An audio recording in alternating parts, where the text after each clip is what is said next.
दूत सभा का अपमान सब कुछ बदल चुका था। पांडवों को वनवास मिला, 12 वर्षों का वनवास और 13वां वर्ष अज्ञातवास। द्रौपदी के लिए ये केवल वनवास नहीं था, ये उसके अस्तित्व की अग्नि परीक्षा थी। सुनसान जंगलों में, खुले आकाश तले, कांटों भरी पगडंडियों पर वो नारी जो कभी हस्तिनापुर की महारानी थी, अब पत्तों और फूलों से जीवन बिता रही थी, पर उसके भीतर की ज्वाला दिन ब दिन और भड़क रही थी।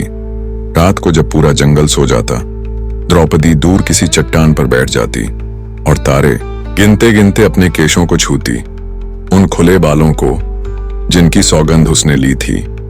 जब तक दुशासन का रक्त न बहा दूं, इन्हें नहीं बांधूंगी। कई बार अर्जुन ने कहा, कृष्ण समय आएगा। कभी भीम ने अपनी मुट्ठियां भींचकर कहा, मैं तुझे न्याय दिलाऊंगा।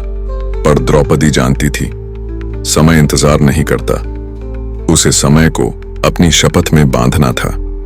वनवास के दौरान भी न द्रौपदी ने अपनी गरिमा खोई, न साहस। जब भी कोई राक्षस, दुष्ट राजा या लालची पुरुष उसकी ओर बुरी नजर से देखता तो पांडवों को ललकार देती। क्या अब भी अपमान सहेंगे और फिर भीम या अर्जुन उसका न्याय करते? कई बार अकेली रातों में वो कृष्ण का स्मरण करती। कृष्ण हर बार उसकी आत्मा को संबल देते। एक दिन उन्होंने कहा, कृष्ण, हर नारी जब अपमानित होती है वो चुप रह जाती है, पर तुझे बोलना होगा।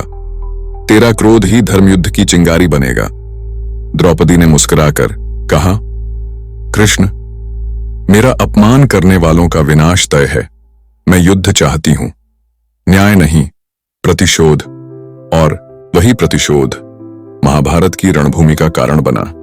अज्ञातवास में द्रौपदी ने विराट नगर में दासी का वेश धारण किया, लेकिन फिर भी उसका तेज, उसकी दृष्टि और उसकी ज्वाला वैसी ही रही।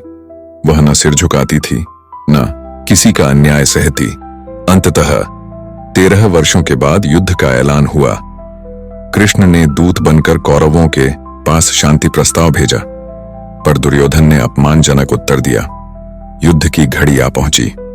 कृष्ण ने अर्जुन से गीता का उपदेश दिया, पर क्या आप जानते हैं, युद्ध का निर्णय तो द्रौपदी ने पहले ही ले लिया था। कृष्ण ने कहा था, कृष्ण, रणभूमि में वीर लड़ेंगे, पर विजय का असली कारण तू होगी।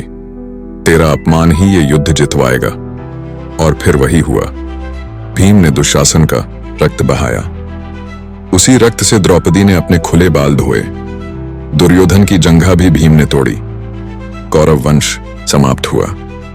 धर्म की विजय हुई।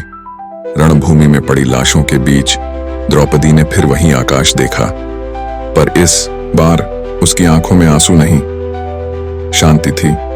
उसने बुदबुदाकर कहा, कृष्ण, मैंने प्रतिशोध लिया। अब इस नारी का हृदय शीतल है।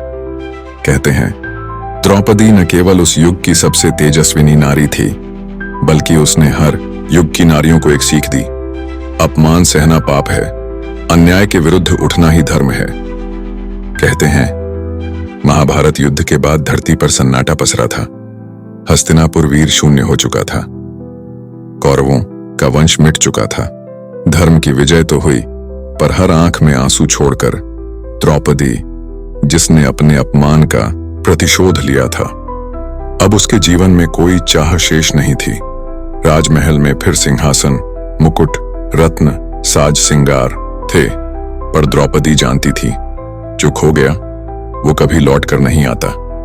कभी रात के तीसरे प्रहर राजमहल की छत पर अकेली खड़ी होकर वो आसमान की ओर देखा करती और अपने भीतर के खालीपन को महसूस करती। अर्जुन भी मौन हो गया था। भीम, जिसकी भुजाओं में गर्व था, अब उतना नहीं हंसता। युधिष्ठिर, जिन्हें धर्म का प्रतीक कहा जाता था, अब शांति की तलाश में भटक रहे थे। द्रौपदी ने कृष्ण से एक रात कहा, हे सखा, प्रतिशोध पूर्ण हुआ, पर भीतर एक शून्य है जो युद्ध से भी नहीं भरा। क्या यही जीवन है? कृष्ण मुस्कुराए और बोले, कृष्ण, हर योद्धा की यही नियति है। तू अग्निकन्या थी, धर्म युद्ध का कारण बनी। तेरी कथा युगों युगों तक गाई जाएगी, पर अब समय है तू इस धरती के बंधनों से मुक्त हो। फिर आया वो दिन जब पांडवों ने राजपाट त्याग कर स्वर्गारोहण की यात्रा शुरू की, द्रौपदी भी उनके साथ चली। बर्फ से ढकी पर्वत श्रृंखलाओं में, ठंडी हवाओं के बीच, पत्थरों पर चलते चलते एक एक कर सब गिरने लगे और सबसे पहले द्रौपदी गिरी। अर्जुन पीछे मुड़ा, भीम चीख पड़ा, पर युधिष्ठिर ने सिर झुका लिया। भीम ने पूछा, भाई द्रौपदी क्यों गिरी? उसने तो कभी पाप नहीं किया। युधिष्ठिर ने कहा, क्योंकि द्रौपदी के हृदय में पांचों पांडवों में सबसे अधिक स्नेह अर्जुन के लिए था। उसका मोह ही उसके पतन का कारण बना। मुक्ति पाने के लिए मोह छोड़ना होता है। द्रौपदी के अंतिम क्षणों में उसके होंठों पर बस कृष्ण का नाम था और उसने आकाश की ओर देखते हुए कहा, हे प्रभु, मेरा जीवन दुख, अपमान और युद्ध की भेंट चढ़ा, पर मैंने नारी धर्म निभाया, अन्याय के विरुद्ध लड़ी। मुझे गर्व है कि मैंने अधर्म को ललकारा। यदि अगले जन्म में फिर जन्म लूं तो नारी बनूं, पर सिर कभी ना झुकाऊं। कहते हैं उसके प्राण निकलते ही आकाश में पुष्प वर्षा हुई और अग्निकन्या स्वर्ग को चली।